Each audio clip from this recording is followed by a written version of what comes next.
Let's Mike News at 6। भारतीय share बाजार आज लगातार चौथे दिन मजबूती के साथ बंद हुआ। सेंसेक्स 510 अंक यानी 0.68% की बढ़त के साथ 74,617 पर और निफ्टी 155 अंक यानी 0.68% ऊपर 23,124 पर बंद हुआ। शुरुआती गिरावट से उबरकर आईटी, मेटल और रियल्टी सेक्टरों ने बाजार को संभाला। कुल 2,539 शेयरों में तेजी रही, जबकि 1,514 में गिरावट आई। वैश्विक संकेतों और घरेलू खरीदारी के बीच निवेशक सकारात्मक मूड में दिखे। डॉलर के मुकाबले रुपया 93 के स्तर के आसपास बंद हुआ। इधर सोने और चांदी की कीमतों में आज लगातार दूसरी बड़ी गिरावट दर्ज की गई। India Boolean and jewellers association के अनुसार 10 ग्राम 24 कैरेट सोना 2,000 रुपए सस्ता होकर 1,47,000 रुपए प्रति 10 ग्राम पर आ गया, जबकि 1 किलो चांदी 3,000 रुपए घटकर 2,31,000 रुपए रह गई। साल के शुरुआती हफ्तों में रिकॉर्ड ऊंचाई छूने के बाद अब सोना अपने ऑल टाइम हाई से 29,000 रुपए सस्ता हो चुका है। वहीं चांदी अपने पीक स्तर 3,86,000 रुपए से भारी 1,54,000 रुपए नीचे आ गई है। अमेरिका ईरान तनाव के बावजूद मजबूत डॉलर, मुनाफा वसूली और ऊंची ब्याज दरों की आशंका ने इन कीमती धातुओं पर दबाव बनाए रखा है। निवेशक और ज्वेलरी खरीदार दोनों ही इस गिरावट का फायदा उठा सकते हैं, लेकिन बाजार की अनिश्चितता बनी हुई है। भारतीय रियल एस्टेट बाजार में सुस्ती के संकेत मिल रहे हैं। संपत्ति परामर्श कंपनी नाइट फ्रैंक की रिपोर्ट के अनुसार साल 2026 की जनवरी से मार्च पहली तिमाही में देश के 8 प्रमुख शहरों में आवासीय संपत्तियों की बिक्री 4% घटकर 84,827 इकाई रह गई, जबकि पिछले साल की समान अवधि में ये 88,361 इकाई थी।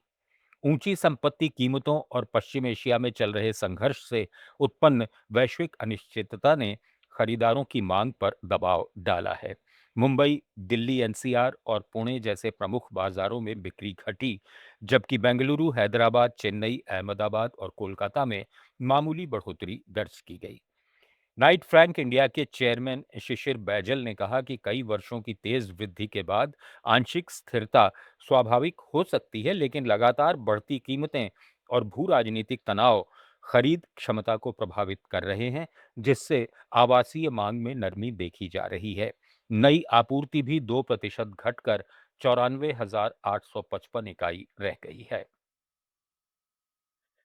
जिंदल स्टेनलेस लिमिटेड ने आज देश के प्रमुख स्टेनलेस स्टील निर्माता के रूप में बॉलीवुड अभिनेता रणवीर सिंह को अपना पहला ब्रांड एम्बेसडर नियुक्त किया है। कंपनी के मैनेजिंग डायरेक्टर अभ्युदय जिंदल ने दिल्ली में जारी आधिकारिक बयान में कहा कि रणवीर सिंह की एनर्जी और देशव्यापी जुड़ाव अगले वित्तीय विस्तार के दौर में स्टेनलेस स्टील को आम लोगों तक ले जाने में मदद करेगा। वित्त वर्ष 25 में 40,185 करोड़ रुपए के टर्नओवर वाली कंपनी 2027 तक अपनी क्षमता 42 लाख टन सालाना तक बढ़ाने की तैयारी में है। टीवी, डिजिटल और सोशल मीडिया पर चलने वाले इस अभियान से ब्रांड विजिबिलिटी बढ़ेगी, उपभोक्ता कनेक्ट मजबूत होगा और स्टेनलेस स्टील की रोजमर्रा की उपयोगिता को बढ़ावा मिलेगा।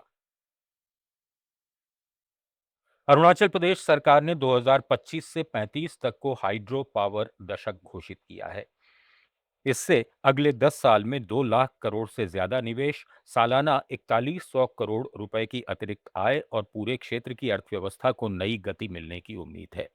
हाइड्रो पावर को आर्थिक क्रांति का बड़ा अवसर मानते हुए सियांग जिले के डिप्टी कमिश्नर तई तग्गू ने एक अखबार में अपने आलेख में लिखा कि अरुणाचल भारत की कुल हाइड्रो पावर क्षमता का करीब 40% रखता है, लेकिन अभी सिर्फ 2% ही उपयोग हो पाया है। सियांग अपर मल्टीपर्पज प्रोजेक्ट जैसे बहुउद्देशीय प्रोजेक्ट से सस्ती बिजली, बेहतर सिंचाई और मजबूत इंफ्रास्ट्रक्चर मिलेगा, जिससे कृषि उत्पादकता बढ़ेगी, खाद्य प्रसंस्करण, कोल्ड स्टोरेज और छोटे उद्योग शुरू होंगे और हजारों प्रत्यक्ष अप्रत्यक्ष नौकरियां सृजित होंगी। न्यूज एट 6 में फिलहाल इतना ही। जुड़े रहिए लेट्स माइक के साथ।